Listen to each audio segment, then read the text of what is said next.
Children, now let us move on to the second question. So this is also a very important question, very commonly asked question, where you are supposed to answer in a very simple manner. So the question is like this: what will happen if carbon monoxide combines with hemoglobin? Children, this question is pertaining to respiration. This question is pertaining to respiration in animals. For example, in human being. So now, the thing is, during respiration, what happens? Oxygen from what can say lungs, from lungs, it is carried via blood, and it is given to cells of our body. So this is the thing. So how oxygen is carried? Oxygen combines with hemoglobin present in blood, that is in RBC, and it forms what we call it as oxyhemoglobin, that is HbO, and it is given to cells. So this is the thing. Now in cells, what happens when oxygen is given to cells? Cells, they carry out metabolism. As a result, they will give rise to carbon dioxide. Now this carbon dioxide, once again it will be taken up by hemoglobin and it forms what can say carboxyhemoglobin. This is the normal procedure. So this carboxyhemoglobin will be brought to lung and it will be expelled out. But the question is not this. The question is about carbon monoxide. Children, when do individuals or a persons are going to get exposed to carbon monoxide?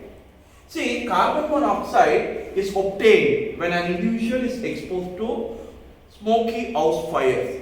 That is, in a house, an accident may occur where fire can break out, or in a closed area, there may be short circuit where immediately fire catches up and huge smoke is produced. And as a result of that's one condition. Otherwise, exposure to car exhaust fumes. So when you are traveling in a vehicle, so all of a sudden smoke is going to be released. So there the chances are there you can inhale carbon monoxide. See, our blood has got capability. It is what can say it can carry oxygen and carbon dioxide. But when carbon monoxide enters into our body, what will happen? So again, hemoglobin, the pigment present in blood, no doubt it has got affinity with oxygen. It has got better affinity with carbon dioxide, but it's a best friend of carbon monoxide. So now what happens? This carbon monoxide combines with hemoglobin and it forms carboxyhemoglobin. So once this carboxyhemoglobin is formed, the affinity of hemoglobin carrying oxygen is reduced. So now what happens? When hemoglobin is not able to transport oxygen in the form of oxyhemoglobin, automatically the blood supply to the major organs get reduced. For example, brain, kidney and so on. And as a result, what happens? The cells in the brain may die. And an individual will face, within a short period, an individual faces suffocation and hence he is going to faint. If ignored, he will die. So this is what it happens when fire breaks out in many of the incidences.